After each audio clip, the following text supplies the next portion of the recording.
Have you ever had one of those plans? You know, the kind that's so perfect, so detailed that you think, there is no way this can fail? Well, today we're going to explore what happens when those brilliant plans run headfirst into a reality that nobody, and I mean nobody, saw coming. So let's start with one of history's all-time greatest strategists, Napoleon Bonaparte. I mean, this guy wasn't just a general, he was a true military genius. He built an entire empire on meticulous calculation and obsessive preparation. For him, victory wasn't about luck, it was a science.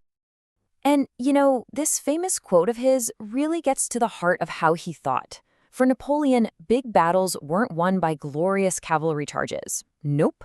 They were won by something way less glamorous. Logistics. We're talking supply lines, food, ammo. He knew that if you mastered the boring details, you mastered the battlefield. So, in 1812, he puts this whole philosophy to the ultimate test.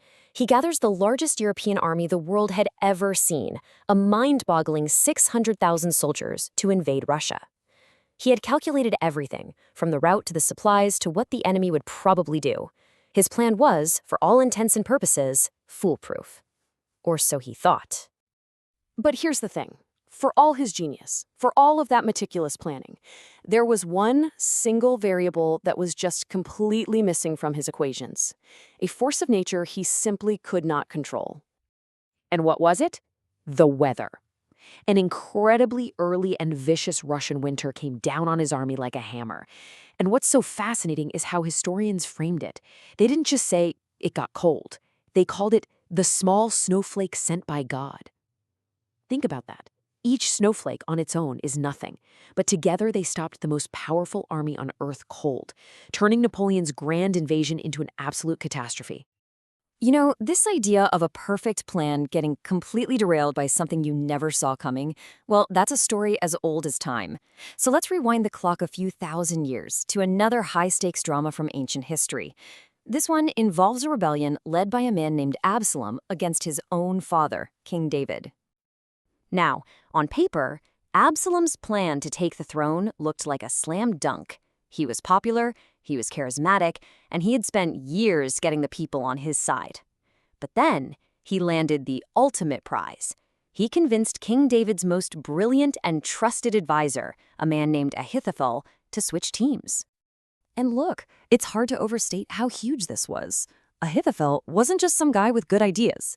His advice was considered so flawless, so on the money, that people said it was like hearing directly from God. So by getting him, Absalom didn't just gain a strategist, he basically stole the enemy's brain.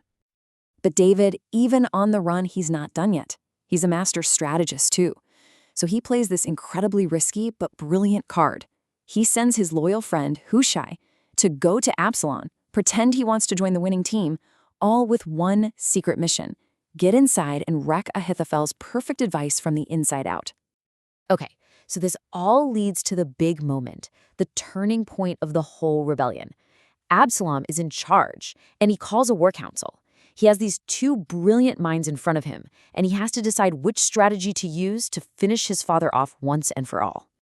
So let's break down the two choices on the table. On one side, you've got Ahithophel, the ultimate pragmatist. His plan is a lightning strike. He says, give me 12,000 elite soldiers and we attack tonight while David is weak, exhausted, and on the run. We end this thing quickly and decisively. But then you have Hushai, the double agent. His plan is the polar opposite. He says, no, let's wait. Let's gather a massive army from every corner of Israel, an army as big as the sand on the seashore. Let's make this a grand, glorious campaign, with you, Absalom, leading the charge. So just for a second, put yourself in Absalom's shoes. You've got two plans. One is fast, efficient, and militarily sound.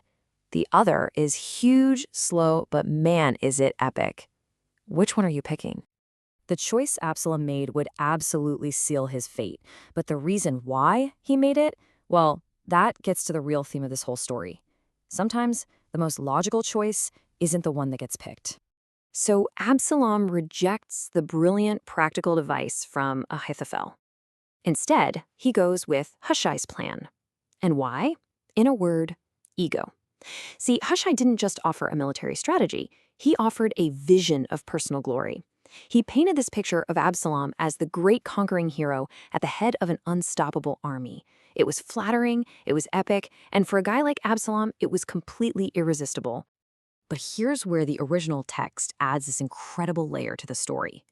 It doesn't just blame Absalom's pride.